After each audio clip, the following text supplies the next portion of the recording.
Ever asked yourself why discipline seems like an elusive ghost? Always there, yet just out of reach? It's a tough question, a silent struggle each man knows all too well.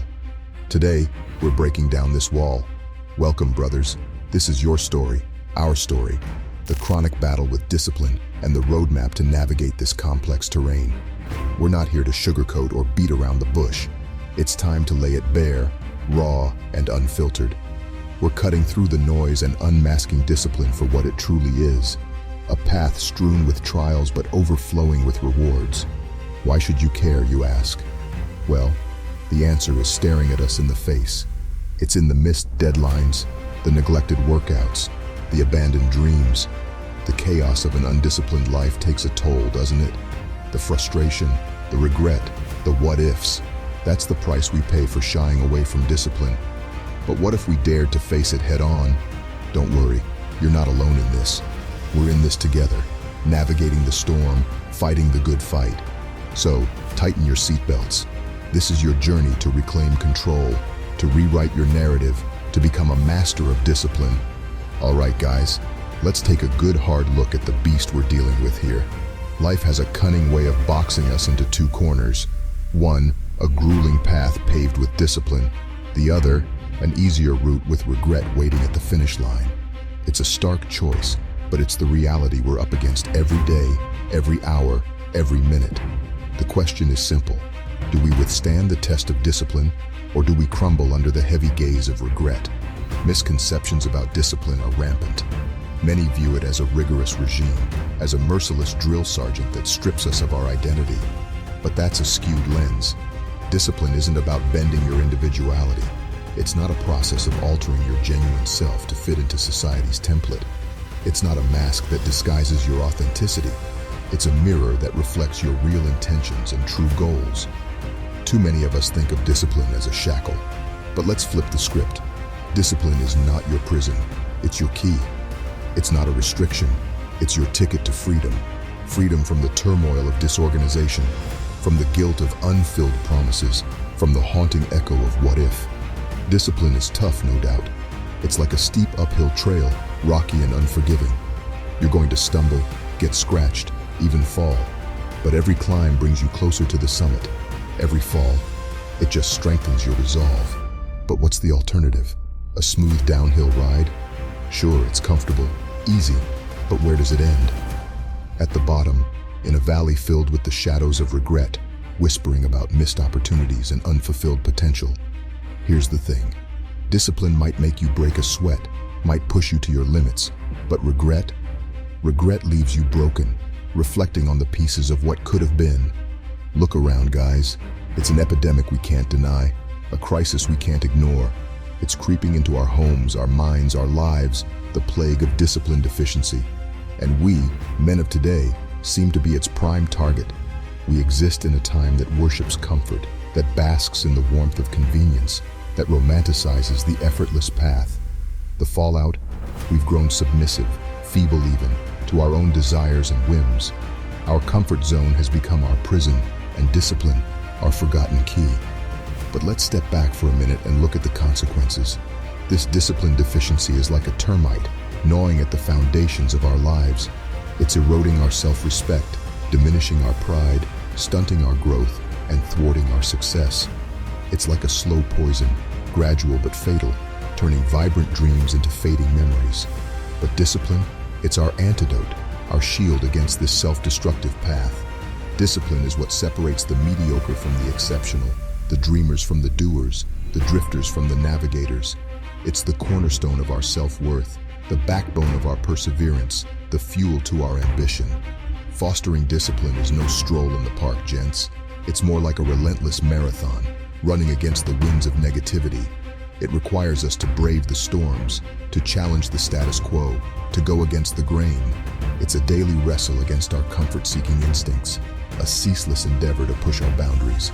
Embracing discipline means going to war with procrastination, shattering the chains of excuses, challenging the nagging voice that whispers, "Why not tomorrow?" It's a powerful tool that transforms our someday into today, our dreams into reality, our potential into performance. Now, we're hitting the crux. We've addressed the disease. Let's get down to the cure, Cultivating discipline. It's a daunting task, a mountain to climb, but it's the one mountain that gets us the view we've all been yearning for. I remember when I first decided to start boxing. I was a procrastination champion, a master of I'll do it tomorrow. Every day the punching bag in the gym waited for me, and every day I found a new excuse. I'd lace up my gloves, and then the laziness would strike. Maybe I should watch that new Netflix show first, or maybe I could start tomorrow when I'd have more energy. Guess what happened? For a time I kept putting it off. When I did go, it will take more than another week for me to step back into the gym.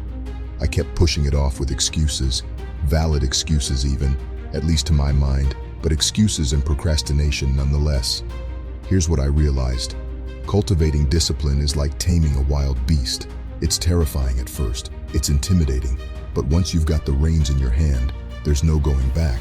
It's like learning to walk all over again. You will stumble, you will fall, but every time you stand up, you're one step closer to your goal. To enhance discipline, we need to confront the ego, to suppress the sirens of comfort, and to embrace the work necessary to reach our destination. One approach to strengthen discipline is to set challenging but achievable targets. You know how I eventually started boxing consistently? I set a goal to first hit the gym at least 3 times a week, then to last 3 rounds in shadow boxing, followed by lasting 3 rounds in the ring without falling on my face. Challenging but measurable goals to start off and increasing the challenges gradually. I put my pride on the line. Each small victory, each day I managed to get off the couch and into the ring, made me more disciplined. Cultivating discipline is a process. It's not about changing overnight. It's about progressing every day. Remember, brothers, it's not about perfection. It's about direction. When you stumble, and you will, don't let the stumble become a fall. Brace yourself, steady your footing, and continue the climb. All right, men, we've got our eyes set on the goal. Now it's time for action. Here's the game plan to boost our discipline, to fuel that engine of willpower that's been idling for far too long. Start with baby steps. Aim too high too soon, and you'll burn out. Discipline isn't built in a day. It's the fruit of daily, consistent efforts, no matter how small. Think of it as laying bricks to build a fortress, one brick at a time, one day at a time. Remember how I overcame my boxing procrastination? I didn't aim to become the greatest boxer who ever stepped foot in my gym overnight. Though that is a great goal, but not when you are just starting. No, I set a modest, achievable goal, to last 3 rounds without falling flat on my face. And each day I worked towards that goal, 1 punch at a time, 1 round at a time. You see, it's good to set audacious goals as a man. However, what most people get wrong is not breaking those goals into micro steps. Discipline is about celebrating these small victories. It's about taking pride in the minor progress, in the small steps that inch us towards our goals. Making your bed in the morning, doing a single push-up, reading a page of a book, these are all wins. Embrace them, because these small victories are the kindling that fuels the fire of discipline. Another common pitfall in the journey to discipline is the temptation of distraction. To beat it, you've got to organize and schedule. Plan your day, allocate time for your tasks. It might sound tedious, but a clear plan reduces the chances of slipping into procrastination. Remember, discipline is about making consistent progress. It's not a sprint, it's a marathon. It's about staying on the path, not veering off at the first sight of an obstacle. If you falter, pick yourself up and get back on track. Don't let a stumble become the end of your journey. It's time for a reset.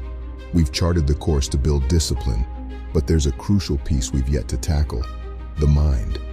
Yes, discipline is about action, but it's equally about mindset. Welcome to the realm of mindful discipline. Just as a gardener prunes the unruly branches, we must declutter our thoughts, strip away the mental baggage that weighs us down. A scattered mind breeds inconsistency, while a clear, focused mind fosters discipline. So how do we clear out this mental clutter? Enter mental zoning. Mental zoning is about compartmentalizing your thoughts, giving each its rightful place. It's not about suppression, it's about organization. Think of your mind as a library. Books strewn about chaotically won't help anyone. But a well-ordered library where each book has its place, that's a gold mine. Now, you may ask, how does boxing tie into this? Remember when I had to take those first steps into the ring? It wasn't just physical training. It was a mental workout. Before every round, I had to zone in, to focus my mind, to push away the doubts, the fear. I had to make space for discipline. In the same vein, make it a point to reflect on your actions regularly. Self-reflection isn't about self-criticism. It's about understanding your progress, acknowledging your victories, and learning from your missteps. It's about providing the mind with a mirror to examine itself, to recognize its potential, and to spur itself towards discipline. And remember, discipline isn't about perfection. No, it's about progress. It's about moving forward, not standing still. Small, consistent steps. That's what turns dreams into realities, men into masters of their destiny. Let's talk aftermath, men. What happens when we've embraced discipline, when we've scaled that monstrous mountain? What does the disciplined man look like? First off, the disciplined man understands the power of consistency. He knows that discipline isn't a once-off achievement. It's an ongoing endeavor. Like a sword, it needs constant sharpening. The disciplined man embraces the grit and grime of hard work. He doesn't shy away from it. He knows it's the price for his goals. The disciplined man understands this. He values effort and persistence over quick wins. Victory for the disciplined man isn't an endpoint, it's a springboard. Once he achieves success, he doesn't rest on his laurels. He strives for constant improvement, pushing his boundaries, challenging his limits. Motivation might ebb and flow, but he understands that discipline must stay steadfast. The disciplined man keeps a clear mind. He understands the importance of mental organization. He reflects on his actions and keeps his mind focused. He doesn't allow distractions to break his stride. He navigates life with a calm, centered approach, never losing sight of his goals. So, brothers, this is the portrait of a disciplined man, a man who doesn't bow to the whims of comfort, who isn't swayed by the false lure of easy paths. He is resilient, focused, and unwavering in his quest. He turns maybes into definites, some days into todays, dreams into realities. He becomes the master of his destiny. Become the masters of your destinies, guys. Become great.